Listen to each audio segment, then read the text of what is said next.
Este es un mensaje más de Iglesia Logos. Síguenos en Facebook, YouTube e Instagram como iglesia.logos o visítanos en nuestros servicios domingos 11:30 de la mañana y miércoles 7:30 de la tarde. Estamos en Avenida Sanders y Eje Vial Juan Gabriel, en Ciudad Juárez, Chihuahua. Iglesia Logos, creados para alabanza de su gloria. Obedece a Dios. Dice el verso 13.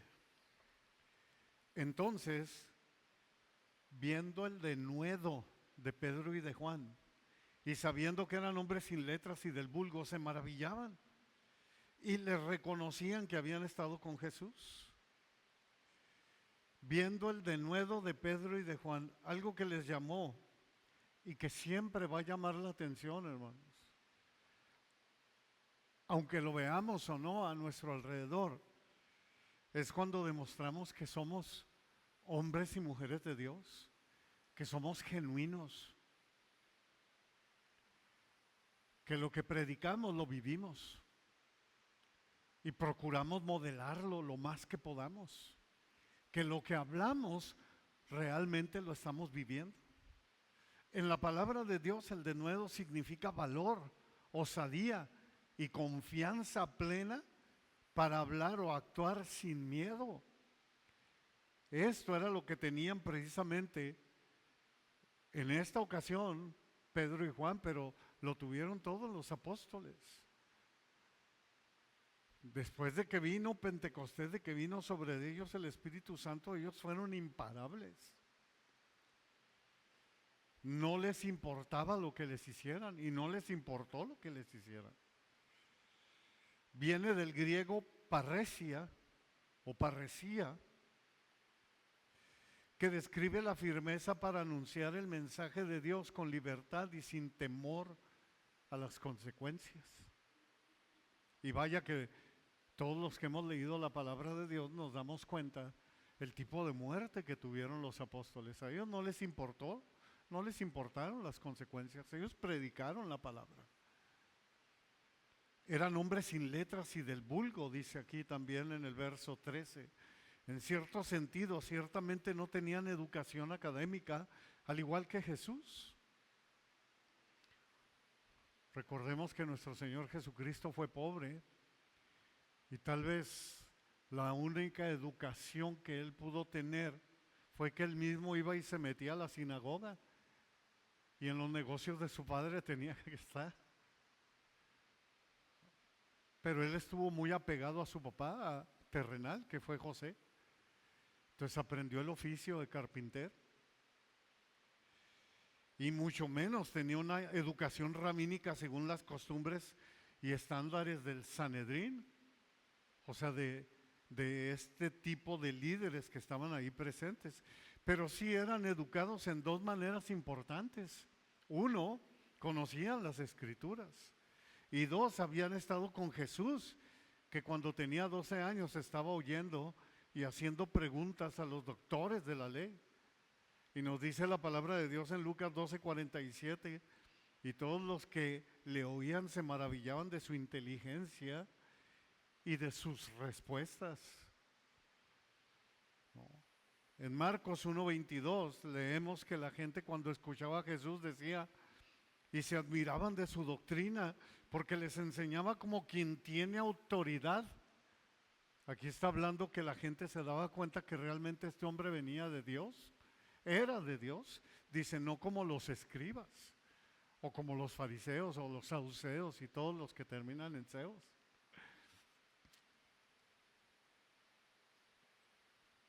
Entonces ellos habían estado con Jesús, y por eso es que estas personas se admiraban.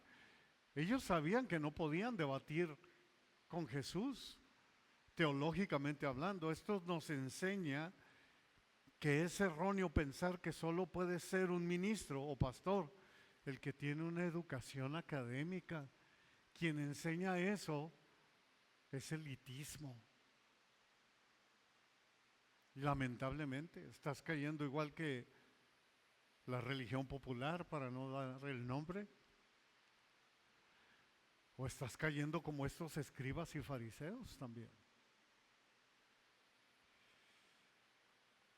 o descalificar automáticamente a alguien para el servicio porque no tiene universidad.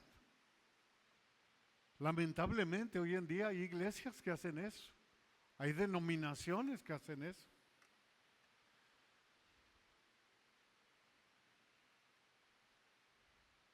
Cuando lo ideal es conocer, estudiar, escudriñar la palabra de Dios.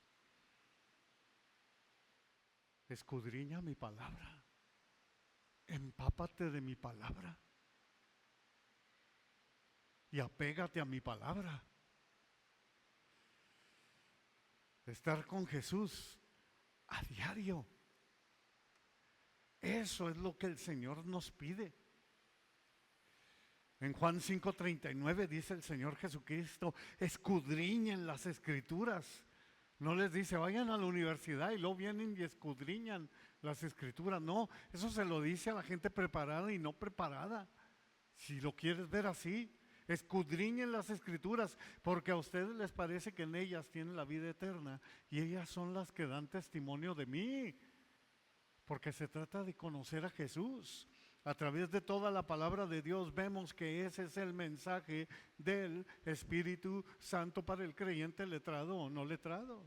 La religión popular, si de eso se tratara, pues sería la verdadera, porque sus sacerdotes, si ven muy feo les voy a decir sacerditos mejor. No, sus sacerdotes saben de 3, 4 hasta 5 idiomas. Imagínense todos los idiomas que va a hablar el Papa y de todos los temas que trata el Papa con los grandes mandatarios del mundo. Si eso fuera, ¿qué estamos haciendo aquí?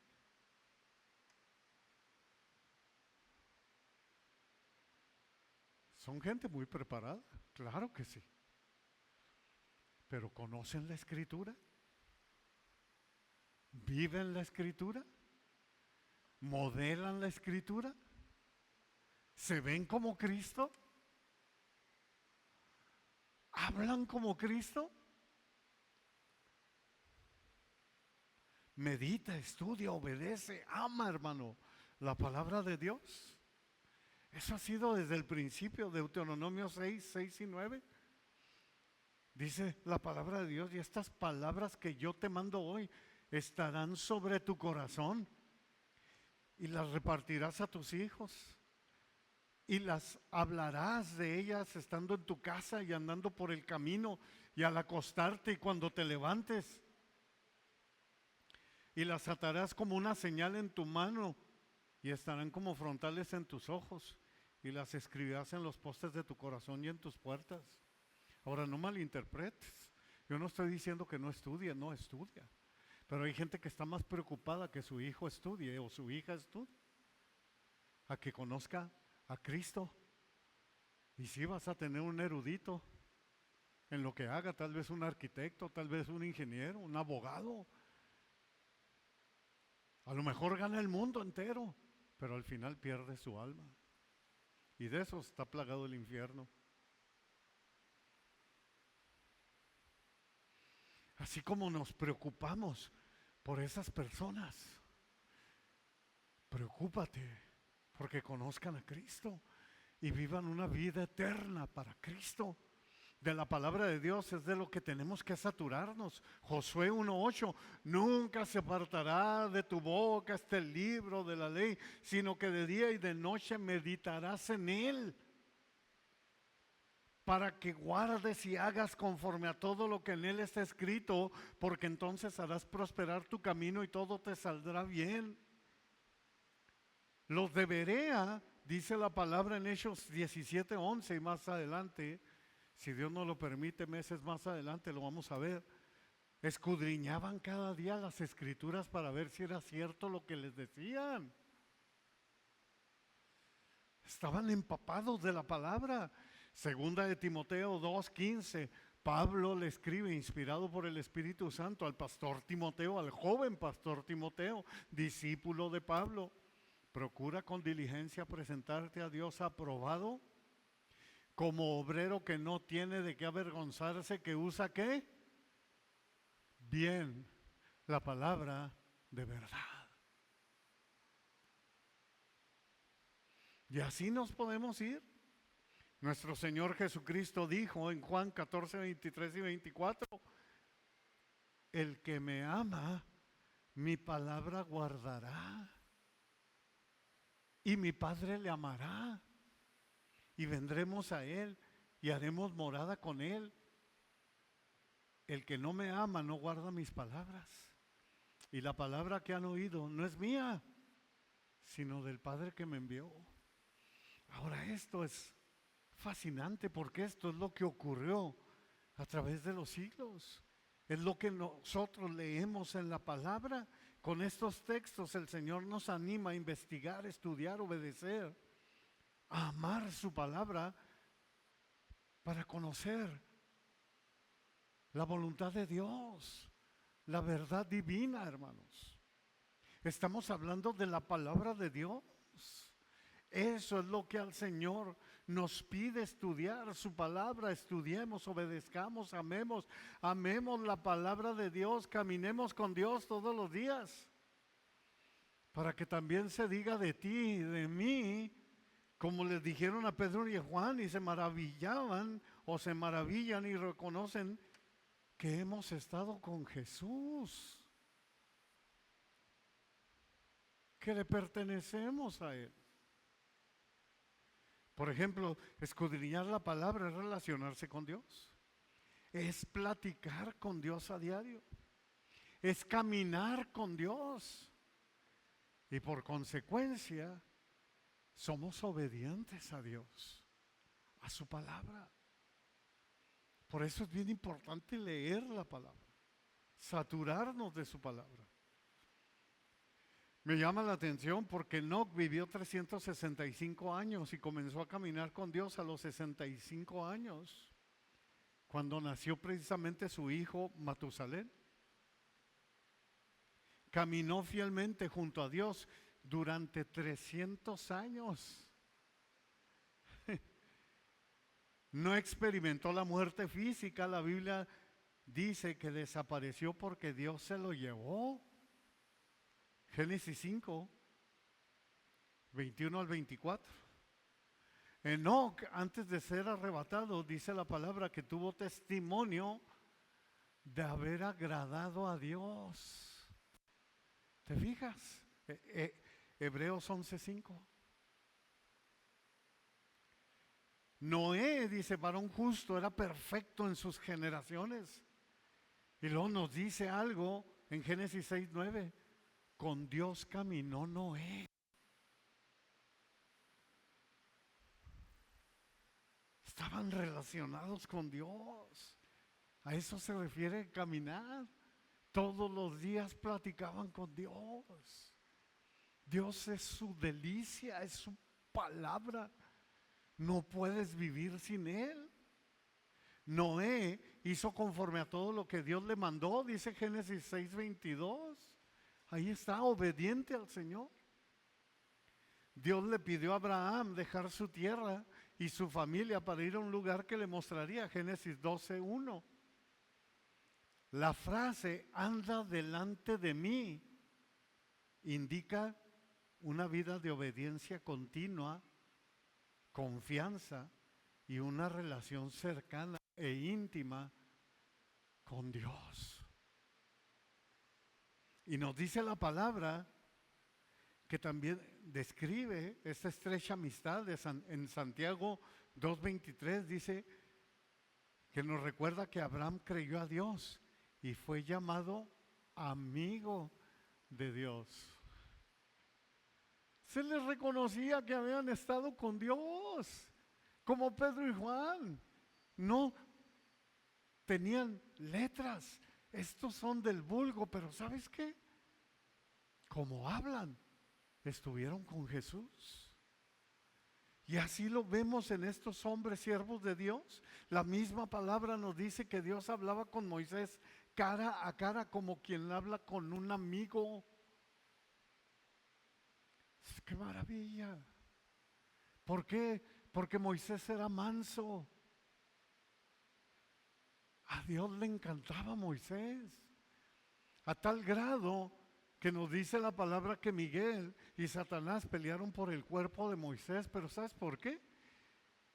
Porque es el único Moisés que ahorita ya fue resucitado después de Jesús, obviamente. Por eso en la transfiguración se aparecieron él y Elías, porque Elías también fue llevado por Dios. No conocieron la muerte. Obviamente que para estar en la presencia de Dios, tanto Enoc como Elías, que fueron arrebatados, les va a pasar lo mismo que a ti y a mí si nos toca el arrebatamiento. En un abrir y cerrar de ojos, ¡pum!, seremos transportados y transformados. Lo corruptible se forma en incorrupción. Entonces pelean por el cuerpo, se lo lleva el cuerpo Miguel. ¿Para qué? Para resucitar a Moisés. Y Moisés ya tiene su cuerpo resucitado en la presencia de Dios. ¡Qué maravilla! Era amigo de Dios, hablaba con Dios cara a cara. ¿Cuántos de nosotros hablamos con el Señor cara a cara? ¿Cuántos vamos delante de Él y le exponemos nuestra causa y le decimos, ya no la hago, Señor? Te necesito. Tú me conoces. Como decía David, me conoces a lo más íntimo. Mi embrión, vieron tus ojos. Tus ojos me vieron cuando yo era un embrión. Me conoces en toda la extensión de la palabra. Jeremías 9, 23 y 24. Así dijo Yahvé: no se alabe el sabio en su sabiduría, ni en su valentía se alabe el valiente, ni el rico se alabe en sus riquezas, mas alábese en esto el que se hubiere de alabar, en entenderme y conocerme, que yo soy Yahvé, que hago misericordia, juicio y justicia en la tierra, porque estas cosas quiero, dice el Señor. Que se maravillen, hermano, de ver que hemos estado con Jesús. Cuando ya no puedas más, y aún cuando puedas, ve delante del Señor y dile: gracias, Señor, por este gozo que traigo. Gracias, Señor, porque me has sustentado un día más. Gracias, Señor, por esto, por lo otro. Y cuando no puedas, dile: Señor, no lo hago, te necesito. Él es tu amigo. Él es tu Dios. Él es tu todo.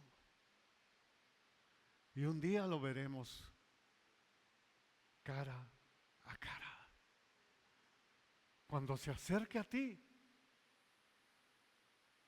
al escucharlo, vas a saber quién es. No lo vas a confundir con un ángel, vas a saber rápidamente quién es Jesús. Porque hablabas con Él, porque pasabas tiempo con Él y conoces su voz. Mis ovejas oyen mi voz y me siguen. ¡Qué bendición! Verso 14, obedece a Dios, hermano, obedece a Dios. Y viendo el hombre que había sido sanado, que estaba en pie con ellos, no podían decir nada en contra. Ese fue un verdadero milagro. Examinado por escépticos y comprobado como un verdadero milagro. Por eso leemos que no podían decir nada. Y continúa la narrativa de Lucas, versos 15 y 16. Entonces les ordenaron que salieran del concilio y conferenciaban entre sí. Esta película ya la hemos visto, ¿verdad?, en los evangelios con nuestro Señor Jesús. Verso 16 dice: diciendo: ¿qué haremos con estos hombres? Porque de cierto señal manifiesta ha sido hecha por ellos, notoria a todos los que moran en Jerusalén, y no lo podemos negar. ¿Qué vamos a hacer? ¿Qué vamos a hacer con ellos? La corrupción en sus corazones es totalmente clara. Desde el mentado Caifás, cuando cuidando según ellos de no contaminarse ni con las monedas, cuidando de no contaminarse otra cosa y todo lo que estaban fraguando y todo lo que estaban haciendo, todas sus mentiras. Reconocían que un milagro real había sucedido, pero se rehusaban a someterse al Dios que hizo el milagro. Veamos a continuación hasta dónde llega la maldad humana que que diciéndose conocedores de las Escrituras, entre comillas, según ellos conocían, maquinan en sus mentes y en sus corazones la calumnia, la mentira, el asesinato, las golpizas, las torturas, etcétera. La otra vez estaba viendo una película y un documental, no era película, era un documental, es de la vida real, de todo lo que hizo la Iglesia Católica en su mentada Santa Inquisición. Todo lo que hacían según ellos en el nombre del Señor, hermanos. ¿Cómo puede ser posible ese tipo de torturas? Abrir a las personas, hacían aparatos que los abrían literalmente en vida. ¿Hasta dónde llega la maldad, lo satánico de estos hombres? Los inquisidores. Cuando Lutero precisamente clava sus tesis y todo, el Papa lo primero que dice, este hombre tiene que arder. Arderá en el infierno. Pero no tanto de esperar que muera, no, era la sentencia, atrápenlo y si le pasa algo que le pase. Así estaban estos hombres, no cambiaban, no entendían. Lo mismo hicieron con Jesús. Mira Juan 11:47. Entonces los principales, ¿quiénes? Los principales sacerdotes y los fariseos se reunieron en el concilio y dijeron, ¿qué hicieron? Se confabularon, se reunieron, igual que con Pedro y con Juan. ¿Qué haremos? Porque este hombre hace muchas señales. La misma, verso 17. Sin embargo, para que no se divulgue más entre el pueblo, amenacémosles para que no hablen de aquí en adelante a hombre alguno en este nombre. La semana pasada vimos que obviamente se multiplicó. Jesús se los dijo. Porque Jesús sabía que lo iban a matar, él iba a poner su vida. Y el grano iba a caer en la tierra y se iba a multiplicar. Y estaba profetizado. Para que no se divulgue más entre el pueblo. Su temor a la predicación del Evangelio de Jesús se basaba en su propio interés pecaminoso. No lo estaban haciendo por proteger al pueblo, hermanos. Estaban protegiendo sus propios intereses. Queda demostrada la manipulación, la oposición de estos líderes religiosos ante el poder del Evangelio. No pueden negar el milagro, pero tienen la doctrina de Jesús, temen a la doctrina de Jesús que se estaba propagando. El Sanedrín usa su autoridad humana para frenar una autoridad espiritual que obviamente nunca iban a poder controlar. Jamás. Las puertas del Hades no pueden contra la iglesia de Cristo. Así es. Ahora, de toda esta persecución, ya nuestro Señor Jesús se los había dicho a sus discípulos, que ahora son sus apóstoles. Juan 15:21. Mas todo esto les harán por causa de mi nombre, porque no conocen al que me ha enviado. Esa es la razón. Intentan agregar todas estas cosas, estas manipulaciones para apagar el nombre de Jesús por sus propias fuerzas, a como dé lugar. Era un abuso de autoridad en toda la extensión de la palabra. Aunque dicen conocer las Escrituras, es obvio que no conocían al Señor de las Escrituras. He ahí la diferencia. Mira lo que siguieron haciendo, verso 18. Y llamándolos, les intimidaron que en ninguna manera hablaran ni enseñaran en el nombre de Jesús. Llamándolos, los intimidaron. No nos dice de qué manera, pues ya te puedes imaginar cómo funciona el mundo. El Tribunal Supremo, llamado Sanedrín, usa su autoridad para amenazar a los discípulos. Este versículo muestra el conflicto entre el poder humano y la ley de Dios, revelando el intento fallido de silenciar el Evangelio mediante la intimidación. En ninguna manera hablarán ni enseñarán en el nombre de Jesús. Eso es lo que les están diciendo. Les prohíben por completo mencionar el nombre de Jesús.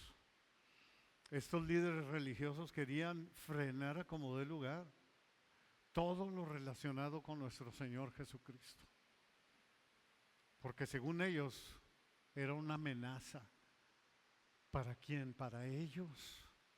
Para ellos, no para el pueblo, no para nadie. Imagínate, es una amenaza para ti y para mí, no, es una bendición.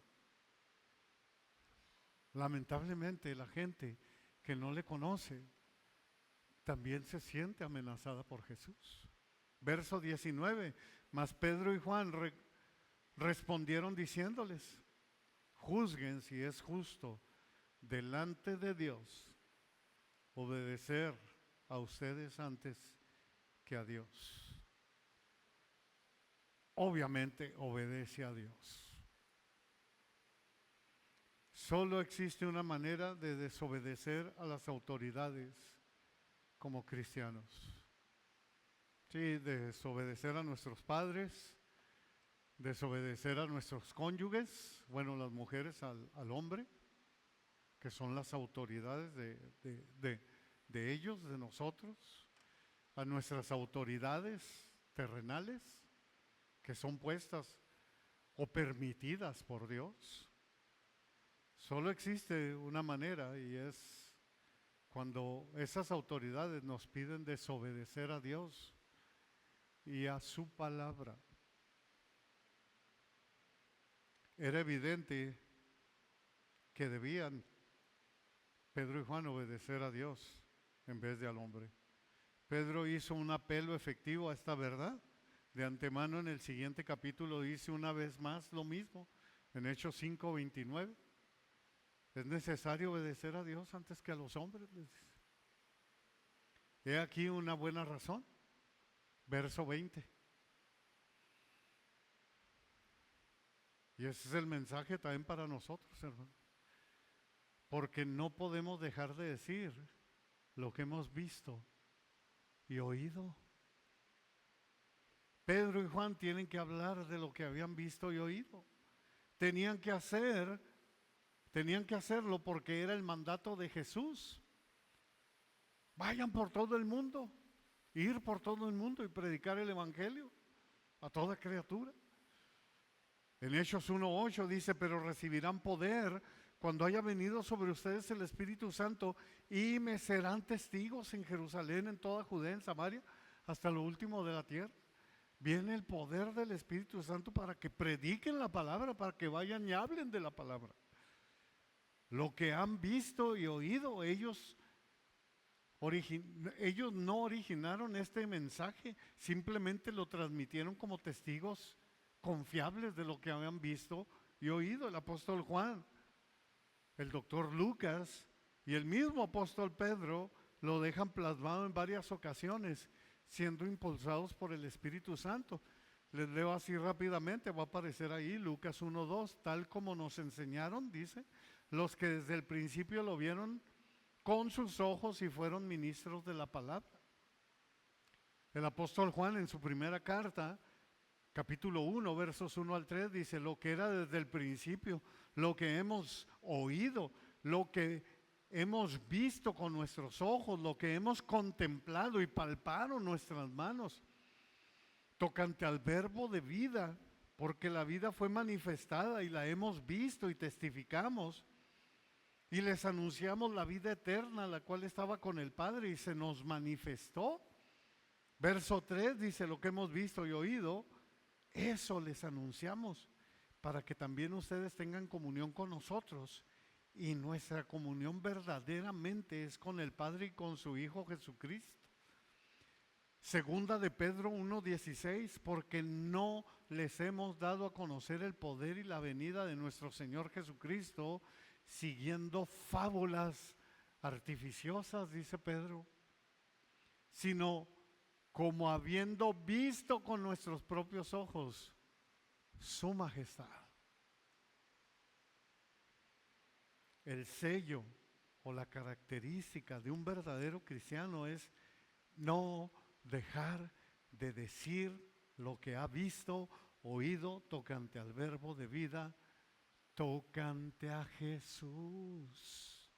Por eso es lo importante de congregarnos, hermanos, de aprender la palabra. Eso es lo importante, hermanas, de que vayan y se junten y escudriñen la palabra y den sus puntos de vista y crezcan juntas. Mira, es que yo pienso que esto, yo creo que pasó esto. Y se van alimentando y se va enriqueciendo aquel texto.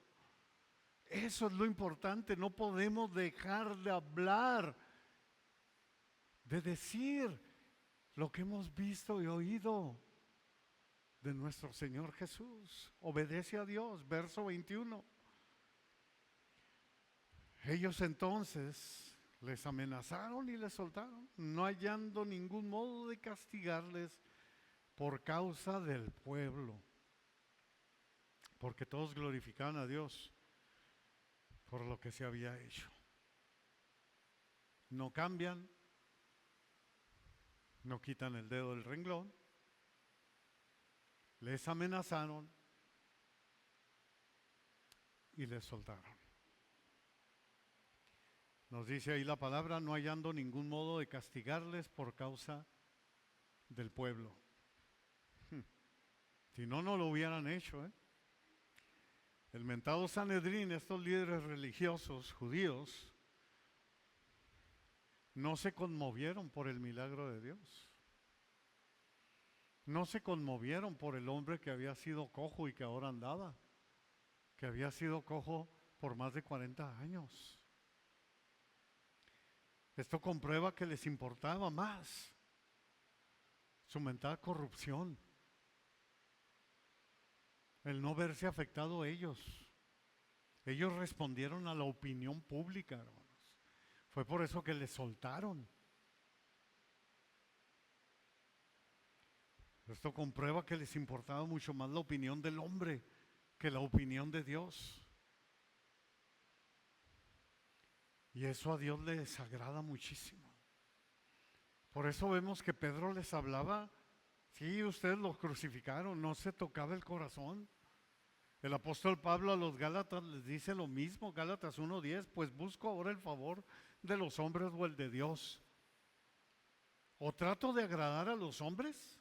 Pues si todavía agradara a los hombres, mira lo que dice, no sería siervo de Cristo. ¿Por qué? Porque sabe que a Dios le desagrada eso. Todos glorificaban a Dios por lo que se había hecho. Entendamos esto. Y esto es maravilloso. La sanidad del hombre cojo en la puerta llamada La Hermosa muestra el propósito de los milagros realizados siempre donde quiera que sea. Ya sea una campaña, ya sea en una iglesia, ya sea donde quieras. Ya sea en la casa, ya sea en el hospital, donde sea. Proclama la salvación de Cristo, hermanos. Ese es el propósito de los milagros, no hacer un espectáculo. Pedro no aprovechó la ocasión para seguir sanando más gente, sino para proclamar el perdón de pecados a través de Jesús. Y así lo vemos desde el Génesis hasta Apocalipsis. Esa fue su misión central. Lo significativo de una sanidad física es el paralelo que tiene con la sanidad espiritual.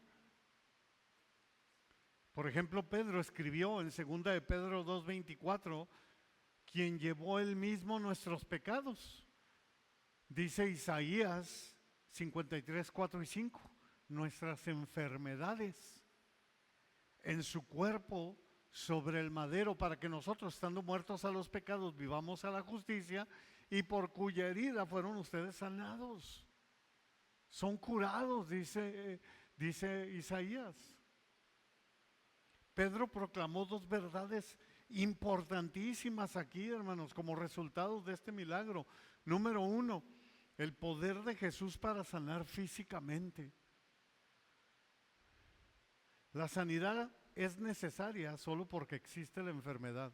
Y la enfermedad existe porque el pecado corrompió toda la existencia. ¿Cuál es el antídoto? Hechos 3:16, ya lo leímos la semana pasada.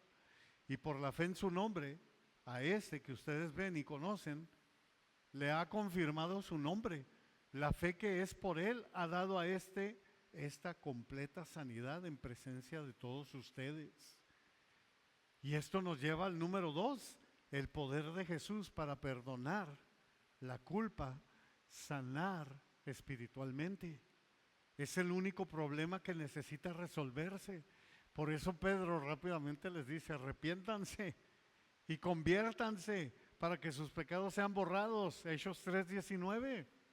Acaba de hacer el milagro y Pedro les dice, así que arrepiéntanse y conviértanse para que sean borrados sus pecados, para que vengan de la presencia del Señor tiempos de refrigerio. Pedro no hizo una campaña ahí de milagros. No les dijo, a ver, ahora quién sigue, a ver, levanten la mano, hagan una fila, vengan para acá. No, de esto se trata. Por eso nuestro Señor Jesucristo lo dijo una y otra vez, hermanos. Y entendámoslo, siempre que sanaba a alguien le decía que tu fe te ha ¿qué? Salvado. Vete y no peques más. Porque la sanidad física te lleva a la sanidad espiritual, a la salvación. Por eso cuando a mí me han pedido que vaya y ore por alguien, le digo, ok, voy a llegar, voy a orar por ti, yo sé que Dios te puede sanar, yo sé que Dios te puede levantar, pero ¿qué de ti con Dios? ¿Has entregado tu vida al Señor? ¿Le has dicho, Señor, yo quiero que tú seas mi Señor, que tú seas mi Salvador? Porque de eso se trata. Y a veces el Señor se glorifica en la persona y hace un milagro, pero de eso se trata, de la salvación. Hay unos que en cuanto reciben el milagro, ahí te ves y no los vuelves a ver.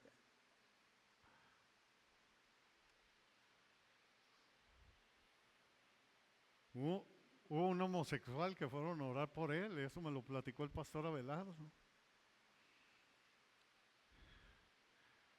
Y oraron por él y Dios hizo el milagro.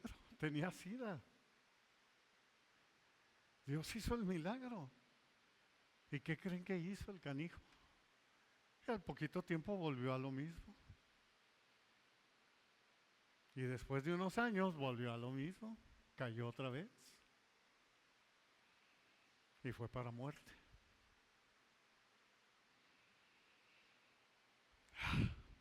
El tema de la salvación como resultado de la fe en su nombre se retoma cuando Pedro declara en Hechos 4:12, en ningún otro hay salvación, porque no hay otro nombre bajo el cielo dado a los hombres en el que podamos ser salvos. O como escribiera el profeta Isaías 43:25, yo soy el que borro tus rebeliones por amor a mí mismo y no me acordaré de tus pecados. Qué bendición, hermanos. Cuando nos rendimos al Señor, imagínate, Él borra todo nuestro pecado y no se acuerda de Él.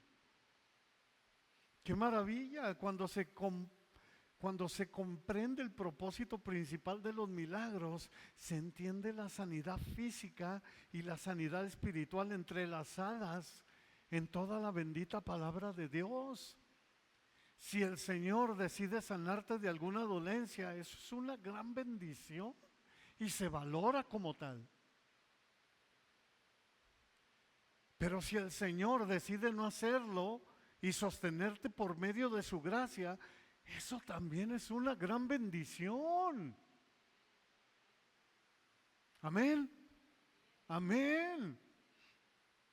Dios es digno de ser alabado, independientemente de cómo el hombre. Por eso es que leemos que todos glorificaban a Dios por lo que se había hecho. O como le dijo el Señor a Pablo: bástate mi gracia, porque mi poder se perfecciona en tu debilidad. Bástate mi salvación. ¿Y a quién se lo dijo, hermanos? Al apóstol Pablo.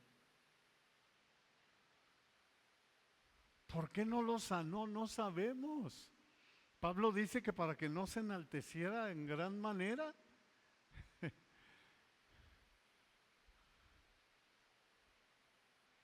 Sea el nombre de Yahvé bendito, obedece a Dios. Y por último el verso 22, ya que el hombre en quien se había hecho este milagro de sanidad tenía más de 40 años. Así termina describiendo Lucas en su narrativa el milagro del ex hombre cojo, un hombre cojo que tenía más de 40 años de haber padecido enfermedad.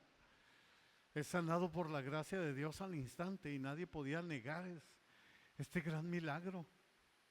Su sanidad física, aunado a su salvación, su sanidad espiritual, hizo que el pueblo alabara a Dios de forma unánime. Así que, hermanos, sigamos proclamando el evangelio tal y como es. Aunque estamos muy alejados de la época de los apóstoles, el evangelio que recibimos es el mismo evangelio. El Cristo en quien confiamos es el mismo Cristo. Y nuestra fe descansa sobre el mismo fundamento inconmovible que es su palabra. El evangelio que nos convirtió es el mismo evangelio que nos sostiene. Así que no nos cansemos de escuchar las mismas verdades. Ese es el mensaje que nos da el Espíritu Santo hoy. Mira lo que escribió el apóstol Pedro, para que veas que ese es el mensaje. Segunda de Pedro 1:12. Por esto, yo no dejaré, dice Pedro, de recordarle siempre estas cosas, aunque ustedes las sepan y estén confirmados en la verdad presente. Aunque ya se sepan la palabra, ¿sabes qué? Yo se las voy a seguir predicando, dice Pedro. Se las voy a seguir diciendo día tras día. O como dijera Isaías 28:13, la palabra pues del Señor le será mandamiento tras mandamiento, mandato sobre mandato, renglón tras renglón, línea sobre línea, un poquito allá, otro poquito allá, hasta que vayan y caigan de espaldas y sean quebrantados, enlazados y presos